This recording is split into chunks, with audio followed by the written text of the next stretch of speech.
A palavra diz que Jesus sai de uma margem para outra.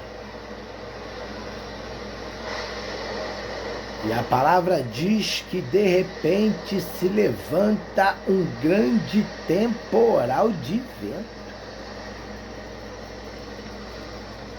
O vento era tão forte que as ondas já estavam entrando no barco.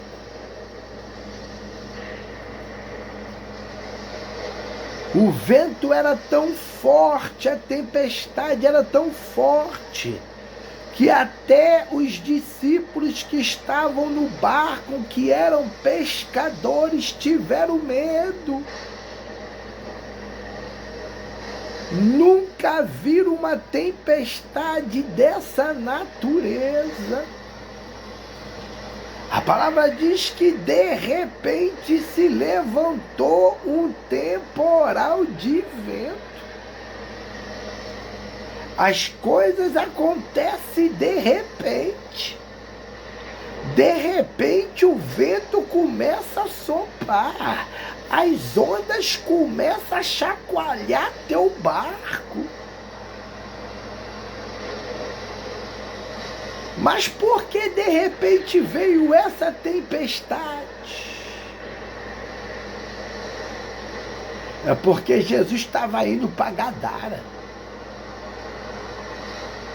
E em Gadara tinha um homem endemoniado. Um homem que vivia no sepulcro. Por isso que quando o diabo viu o barco de Jesus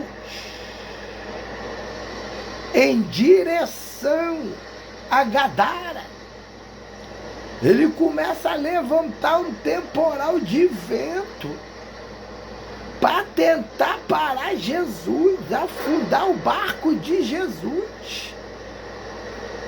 Mas Jesus estava na popa dormindo, o vento soprando, as águas agitadas, mas Jesus estava dormindo. Por quê? Porque o controle está na mão dele. Ele manda no vento, ele manda no mar.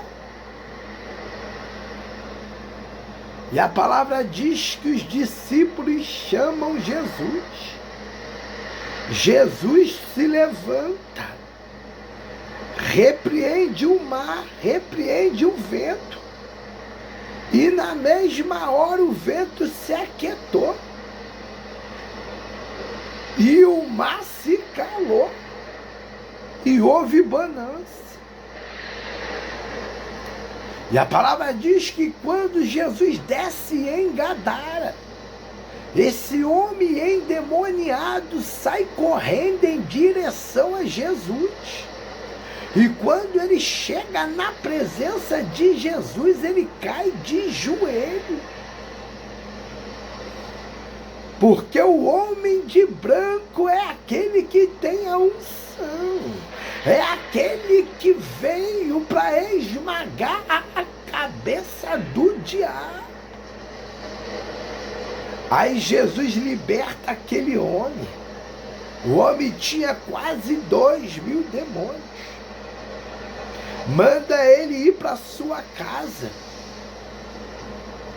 E ele vai para Decápolis, 10 cidades, pregar, anunciar.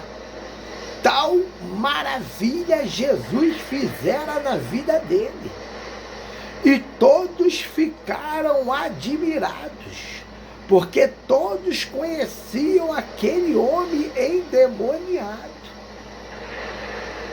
Não importa se o vento está soprando, se as ondas estão vindo com violência, o diabo pode até soprar no teu barco, pode vir até com as ondas violentas para afundar teu barco, mas Jesus está na popa e no tempo certo ele vai dar ordem, o mar vai se calar, o vento vai se aquietar e vai chegar bonança na tua vida.